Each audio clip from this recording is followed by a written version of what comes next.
Alain, propos d'un Normand. Enquête judiciaire et histoire. Voici une scène qui est de tous les temps. Une ferme brûle. Parmi ceux qui accourent pour faire la chaîne, se trouve le fils d'un châtelain des environs, jeune homme vêtu fort simplement. Il se met, comme les autres, aux ordres de la gendarmerie. Mais à un mot du brigadier, qui lui paraît peu raisonnable, il répond d'un ton vif une parole qui n'était nullement injurieuse. Le brigadier entend mal, interprète mal, et voilà notre jeune homme au violon.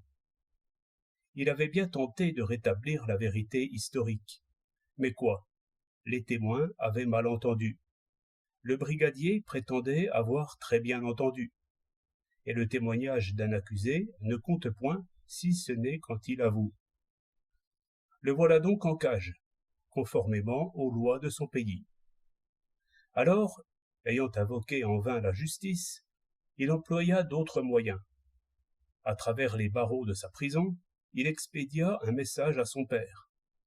Bientôt, le châtelain arrive, se fait reconnaître et reconnaît son fils.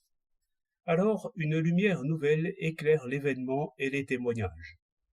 Les documents restent les mêmes, l'accusé nie et le brigadier affirme. Seulement, les documents sont lus d'un autre œil. La vraisemblance intervient au débat, car c'est ainsi qu'on écrit l'histoire. Au lieu de poser la question ainsi, a-t-il dit ou n'a-t-il pas dit, on la pose à la manière de tout historien qui se respecte. A-t-il pu dire? Question à laquelle tous les notables, que l'incendie avait réunis là, répondirent négativement. Le brigadier, lui, la question étant ainsi posée, n'avait rien à répondre. Il n'avait que le fait à produire. Mais le fait était passé. Le fait était sorti de la science pour entrer dans l'histoire. Le fait ne pouvait plus être un fait pour personne. Ou plutôt, il n'y avait plus qu'un fait. C'était l'obstination du brigadier. Mais que pouvait-il contre plusieurs maires? L'accusé fut mis en liberté et l'affaire n'eut point de suite.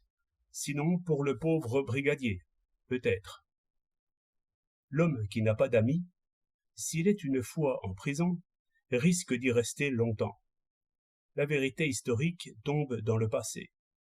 Nul ne peut plus compter sur elle.